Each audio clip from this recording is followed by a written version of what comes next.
12 Oktober 2002 terjadi aksi teror yang dikenal dengan peristiwa bom Bali 1. Saya ikut meracik, saya yang bikin detonator, saya yang masang detonator, saya yang ngajari mereka menggunakan bom, caranya meledakkan bom. Jadi saya yang banyak terlibat. Menjatuhkan pidana kepada terdakwa Ali Imron bin H. Nur Hasim dengan pidana penjara seumur hidup.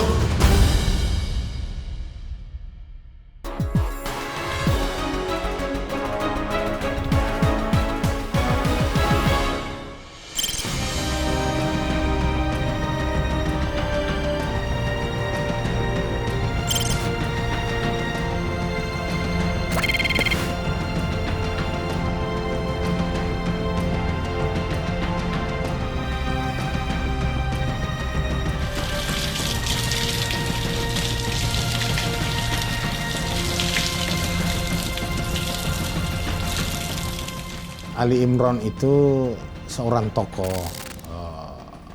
pelaku bom Bali, ya, yang kedua saudaranya sudah dieksekusi dan dia mendapatkan vonis seumur hidup. Secara sistematis, ya, kita tidak melakukan lagi program deradikalisasi sesuai tahapan yang umumnya dilakukan, karena dia sudah berubah, sudah berhasil menjadi tokoh atau figur yang bisa melakukan deradikalisasi. Dia yang benderat, dia yang melakukan program deradikalisasi kepada napi-napi teroris, ya. Karena deradikalisasi itu kan sebuah proses yang berkesinambungan, terpadu, ya, dilakukan secara sistematis untuk membalikkan pemahaman. Nah, Ali Imron banyak melakukan pembalikan pemahaman. Dia sudah lewati. Saya banyak menemui mantan teroris, dia berubah karena dinasihati oleh Ali Imron. Ya, nah ini yang kita harapkan mantan-mantan teroris, bukan hanya Ali Imron, akan tetapi bagaimana yang melakukan sadar itu dengan kami melakukan deradikalisasi dengan 4T teori saya. Jadi tanggal, tinggal, tumpas, tuntas. Dia tanggalkan ideologi radikal, dia tinggalkan jaringan organisasi, dia tumpas organisasi itu dan dia tuntaskan. Ini puncaknya. Apa maksudnya ini menuntaskan? Kita jadikan spokesman. Kita berikan kesempatan berbicara bagaimana Indonesia memiliki ideologi Pancasila. Yang dulunya dia suarakan bagaimana kita berideologi dengan khilafah. Dia tuntaskan. Semua jaringannya diingatkan agar jangan mengikuti dan melanjutkan pemahaman itu yang pernah dia sebarkan dulu sampai melakukan aksi bom.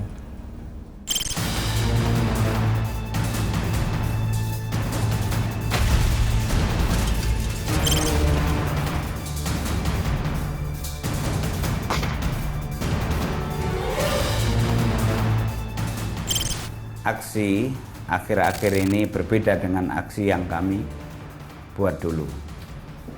Di antaranya orang menyebut zaman milenial ini aksi teror pun ikut milenial juga kan gitu. Terus apa artinya bahwa aksi yang diikuti oleh perempuan, oleh anak-anak itu contohnya, apakah itu benar atau salah? Saya sering ditanyakan bahwa saya katakan itu adalah salah. Belum tentang hukumnya itu jihad atau enggak, baru melibatkan perempuan itu salah. Karena apa? Dalam jihad itu perempuan, anak-anak itu seharusnya ditempatkan di tempat perlindungan yang aman. Bahwa yang mendasari mereka ini hanya hawa nafsu. Hawa nafsu apa? Hawa nafsu mau memberikan ketakutan yang lebih terhadap pihak yang dianggap sebagai musuh. Perempuan, anak-anak saja dilibatkan, dikorbankan, apalagi musuh. Jadi itu yang mereka mau raih, tujuan mereka hanya seperti itu, yaitu ingin memberikan ketakutan kepada pihak yang dianggap sebagai musuh. Artinya bahwa perempuan saja siap maju ke medan perang, apalagi yang laki-laki.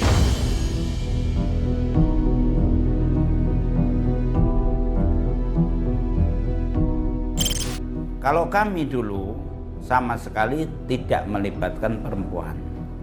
Justru ketika kami berangkat ke Bali pada waktu pengeboman di Bali itu, kami pamitan istri keluarga itu berangkat ke barat, ke Sumatera. Sampai seperti itu supaya tidak tahu, karena perempuan tidak ada urusannya. Jadi supaya tidak kita kaitkan dengan aksi seperti itu.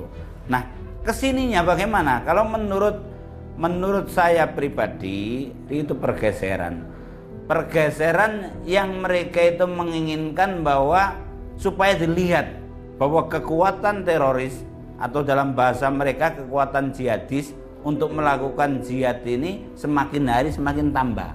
Apalagi anak-anak muda ini kan sumbunya kan pendek. Ketika misalkan dia punya latar belakang yang sedikit saja punya kebencian terhadap suatu pihak, itu tinggal kita ompori. Yang asalnya hanya pakai okol, tapi akhirnya kita buat supaya pakai akal dan pakai syar'i. Kebencian kemudian akan melakukan sesuatu yang menteror orang. Kalau diniatkan jihad kan enak, kan gitu. Sama-sama. Contohnya misalkan, wah saya ini mau menyakiti orang. Kalau menyakiti orang ini tidak berdasar jihad kan dosa kan gitu. Tapi kalau berdasar jihad sudah menyakiti orang dapat pahala, dapat mati syahid. Nah inilah yang digunakan oleh mereka untuk mempengaruhi terutama para milenial, dan itu jelas terjadi yang kemarin masuk ke Mabes itu.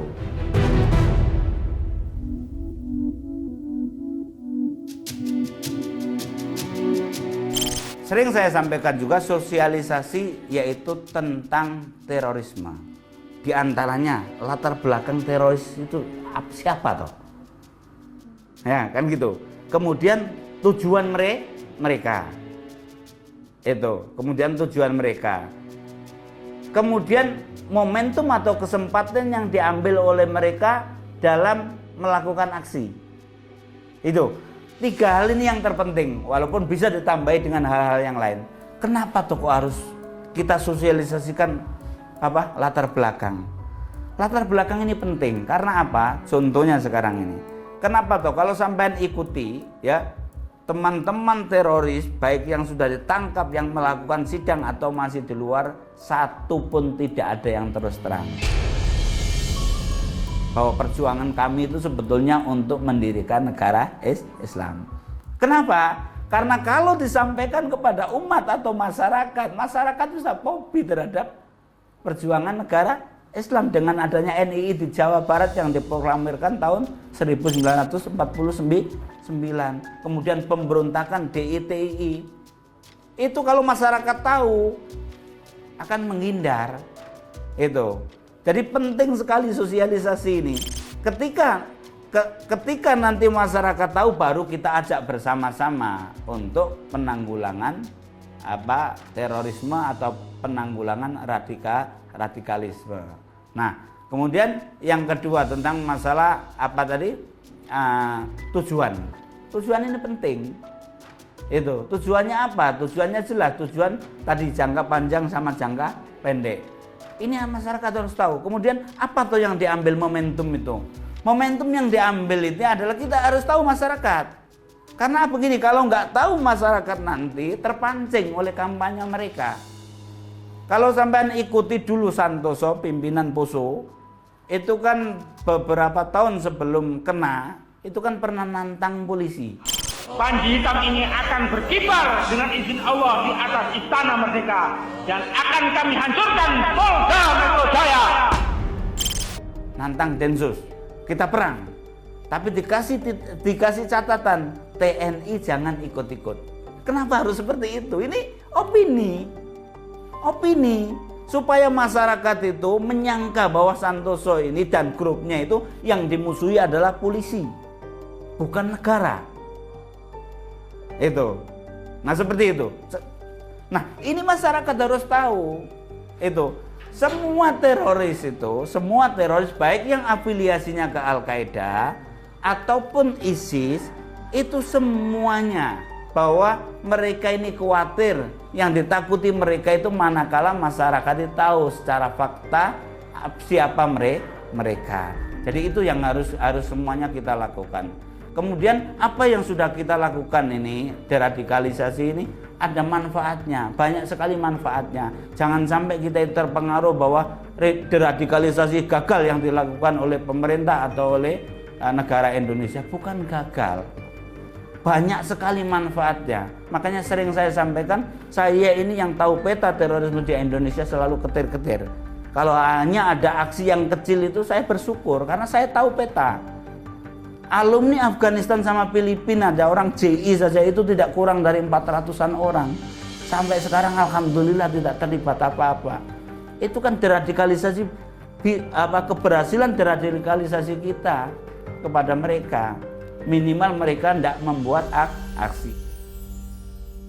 Kita harapkan dia mengkritisi aksi-aksi bom bunuh diri atau bom di mana-mana yang levelnya sangat di bawah daripada Ali Imron, ya, karena kan dia berapa ton yang dia ledakkan di Bali itu, yang kesini secara kualitas menurun, ya, kuantitasnya naik, kualitasnya itu tidak ada, dan mudah-mudahan tidak ada ledakan seperti bom Bali.